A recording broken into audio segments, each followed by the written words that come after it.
I found out my two best friends, the people I called my sisters and shared every single secret with, were planning to destroy my entire career and reputation on the very night I reached 1 million followers. And honestly, looking back at the recordings I found on my camera, I still can't breathe properly without feeling a knot of pure betrayal in my chest that feels like it's choking me.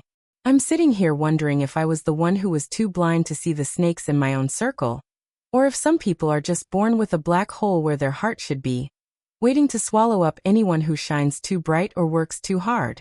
Was I wrong for the way I eventually chose to expose them in front of everyone they knew? Or would you have burned their world down just like I did after seeing them laugh about my potential ruin?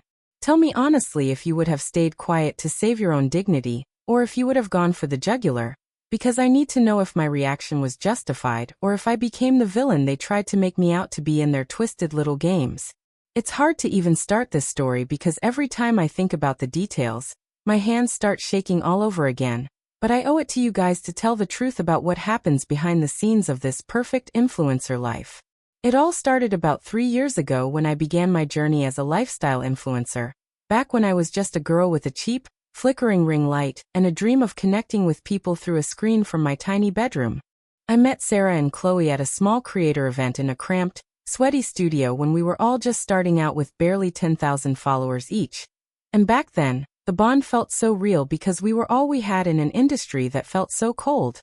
We bonded over the struggle of editing until the sun came up, the constant rejection from brands who didn't even bother to reply to our pitch emails, and the general loneliness that comes with this job when your real-life friends don't understand why you're taking pictures of your lunch for 20 minutes. We became inseparable, forming a pact that we would all make it to the top together, no matter what it took, because we promised never to let the fame change us.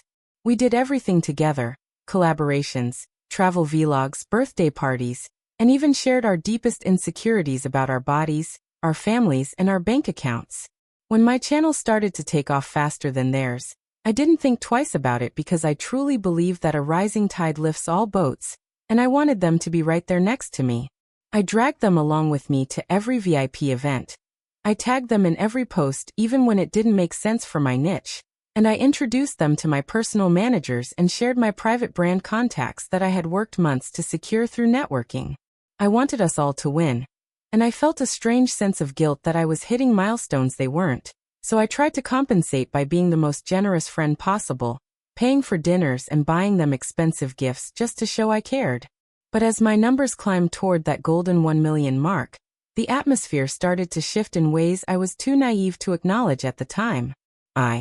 It was subtle at first, a backhanded compliment about how easy my content was to make compared to theirs, a joke about how I only got lucky because I knew how to work the algorithm, or a cold, heavy silence in our group chat when I shared good news about a dream partnership.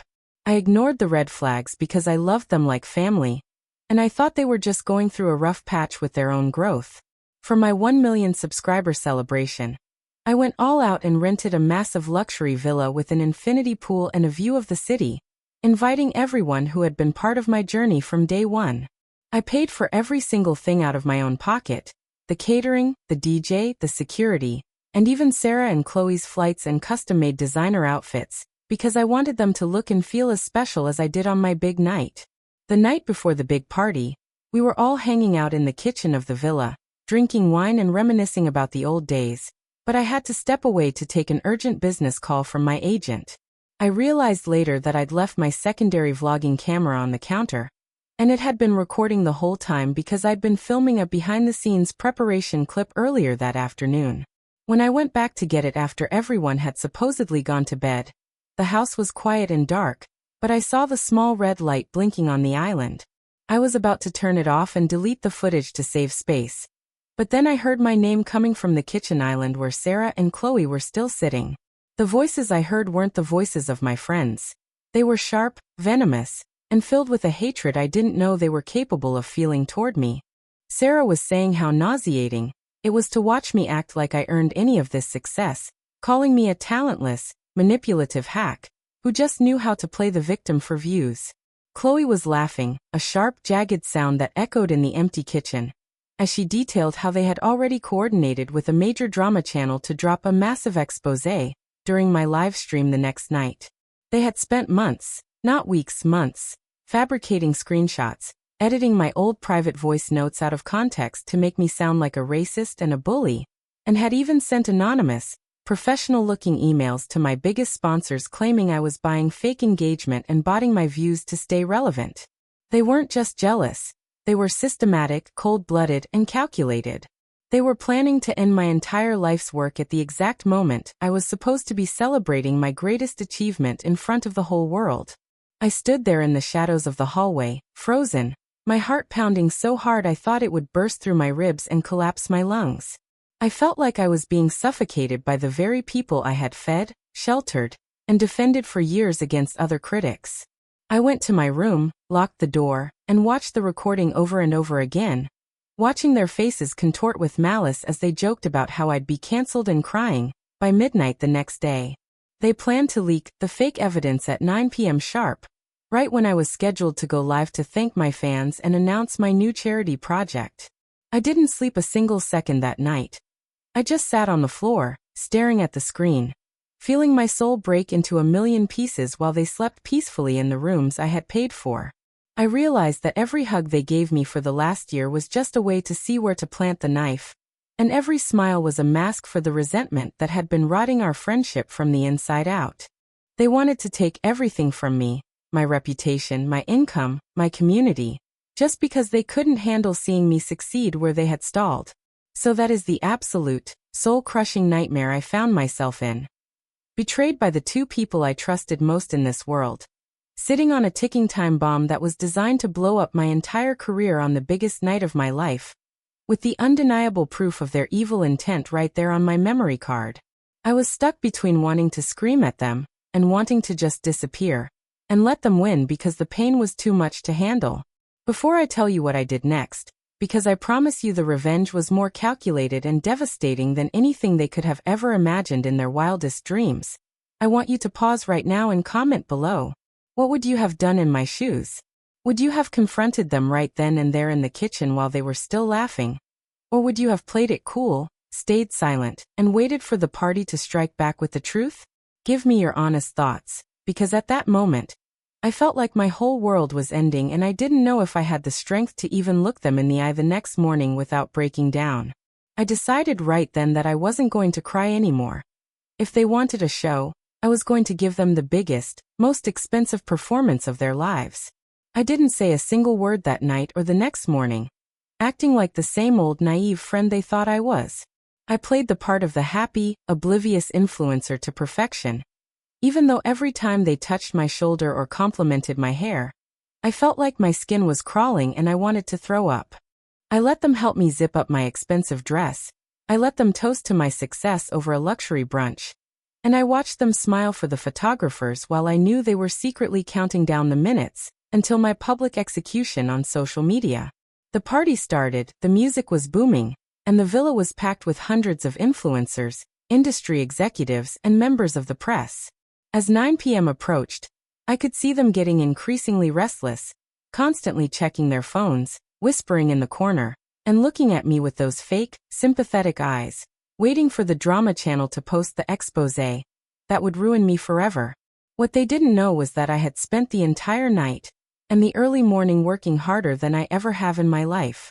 I had contacted the drama channel owner myself at 3 a.m., showed him the raw, unedited footage of them plotting in the kitchen, and offered him an even bigger, more explosive story. The real-time, caught-on-camera downfall of two of the industry's most toxic and fake friends. I also set up a massive projector screen in the main hall of the villa, telling my guests it was for a special surprise tribute video to everyone who helped me reach 1 million subscribers. When the clock hit 9, I didn't go live on my channel to give a humble speech. Instead, I grabbed the microphone, stood on the stage in front of everyone, and looked Sarah and Chloe dead in the eyes. They were literally smiling at me, thinking this was the exact moment I'd get the notification that my career was over and the internet was turning against me. I pressed play, but it wasn't a tribute of memories or a thank you video. It was the footage from the kitchen, crystal clear and loud. Their voices, bitter, hateful, and plotting, filled every corner of that luxury villa, echoing off the high ceilings. The room went dead silent, except for the sound of Sarah calling my followers brainless idiots, and Chloe explaining in detail how she'd faked the screenshots to make me look like a monster. I watched the color drain from their faces until they looked like ghosts in their designer dresses. They tried to run toward the tech booth to shut it off, screaming that it was a mistake, but the guests, people they had also tried to suck up to all night, blocked their path, looking at them with pure, unadulterated disgust and filming the whole thing on their own phones. Within seconds, the drama channel dropped the real story globally, exposing their entire plot, their fake evidence, and the kitchen video as the lead feature. By the time the party was over, they had both lost hundreds of thousands of followers in a massive, real-time purge that was trending on Twitter. Their management companies issued public statements dropping them immediately to save their own reputations, and every brand they had ever worked with cut ties within the hour, sending them breach of contract notices before they even left the property. They tried to corner me in the driveway as they were being forced to leave by security, crying and screaming that it was just drunken venting, and that I was cruel and evil for doing this to them publicly. I didn't even answer them. I didn't give them the satisfaction of a single tear.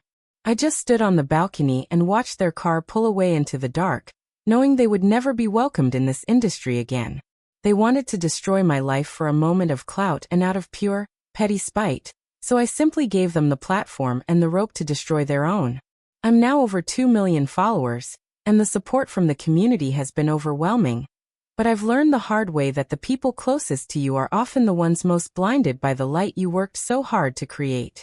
I spent weeks after that cleaning out my life, changing my circles, and realizing that I don't need a huge group of friends.